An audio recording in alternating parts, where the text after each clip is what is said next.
Photography has been a really important part of my life since 2015. But over the last few years, I feel like I've lacked the passion and the motivation to do a lot of my own photography. So that means outside of clients and work, etc. And it's something that from my previous video, it sounds like a lot of other people are feeling the same way about, especially when they get to doing it for clients. They seem to lack the passion and motivation to do it for themselves. And so it does seem like a very relatable thing.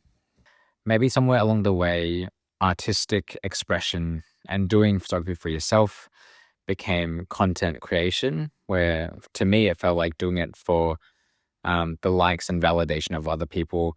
And it really felt like, photography wasn't something that I enjoyed in the same way.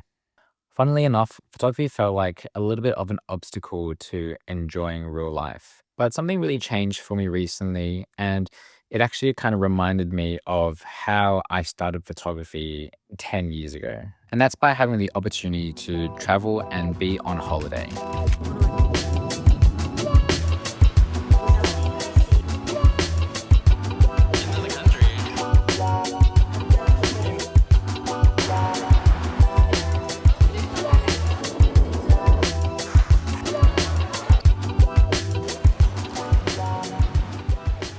Recently, me and May went to Hong Kong, Singapore, and Macau, and I really decided that it wasn't going to be much of a photography trip.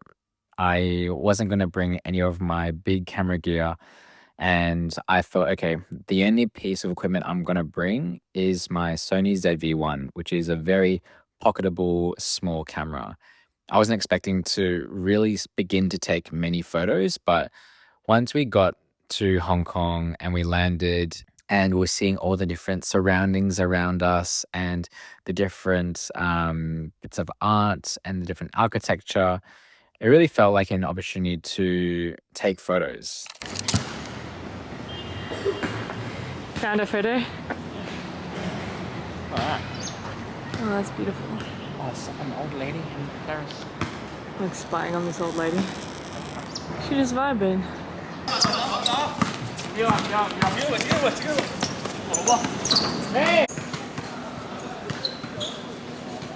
wanted to not only remember the sights and the moments around being on holiday, but I had this inkling that, without having a creative outlet in photography, there was something that felt missing in day to day life.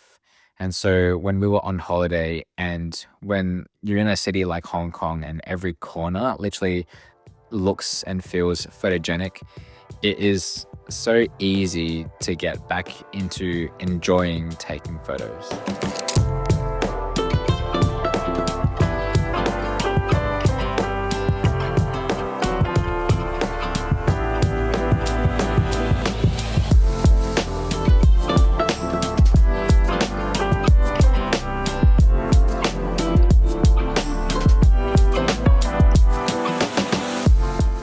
I felt like I was back in 2015 where I bought my first camera and took it over to Korea and to really learn how to use the Samsung mirrorless camera that I had back in the day. It really felt like the same kind of thing on this trip as well, where I was kind of just relearning the rule of thirds and how to find different moments and timing of someone walking in frame at the right time and looking at lighting differently. It kind of felt like I was like rebuilding those muscles, and in a way it felt really right.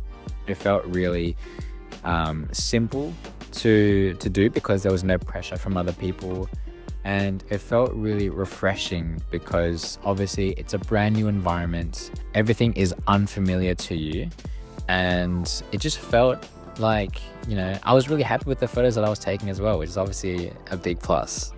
Interestingly enough, another way that it felt like how I first started photography was I didn't take a long time to edit the photos. I literally went to the phone app InShot to slap on a few different like film filters and different like moody filters. I didn't have to put too much time and effort into perfecting it in Lightroom. And I really enjoyed that process of having that old school Instagram look where, you know, it's like really crushed blacks and it looks very like filmy and it looks overdone, but I think that's what I really enjoy. I also really enjoyed bringing around a small camera format. And it didn't feel heavy and like a burden to bring around a bulky camera because all I had to do was flip open the back screen and it turned on. It was a non-interchangeable lens and it would just made it really simple. And so it kind of felt like I was just shooting on auto.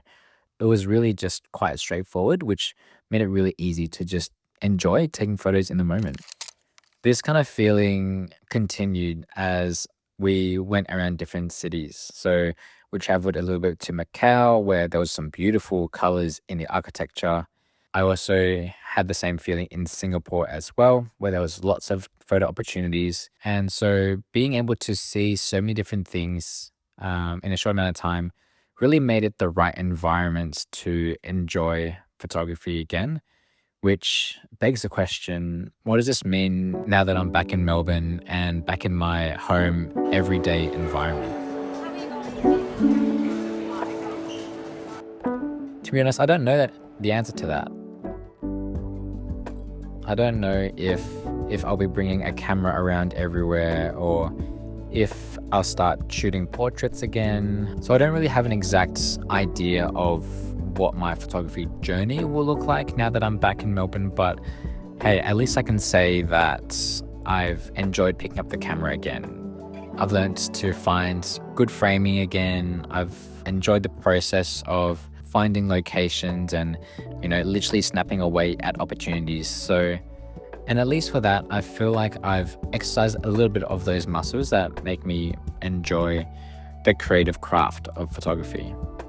There's a lot more that I want to do in my life currently versus 10 years ago. So I still have a big focus on my health this year. Still have a big focus on becoming a better person mentally as well and emotionally. So I still want, I think, a lot of my personal development to grow in those more holistic spaces. I think there is potentially a room for photography to, you know, still have a spot in that. What I'd really like to potentially do is maybe bring my camera around on a hike, where I get to explore more of, you know, the surroundings in our backyard. So like regional Victoria and the rest of Australia.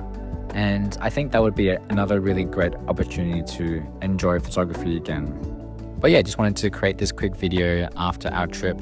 I think I'll make like a little montage or a little recap on our journey as well, because we did shoot quite a bit of video. But yeah, hope you enjoyed this one and I'll catch you guys in the next video. Peace.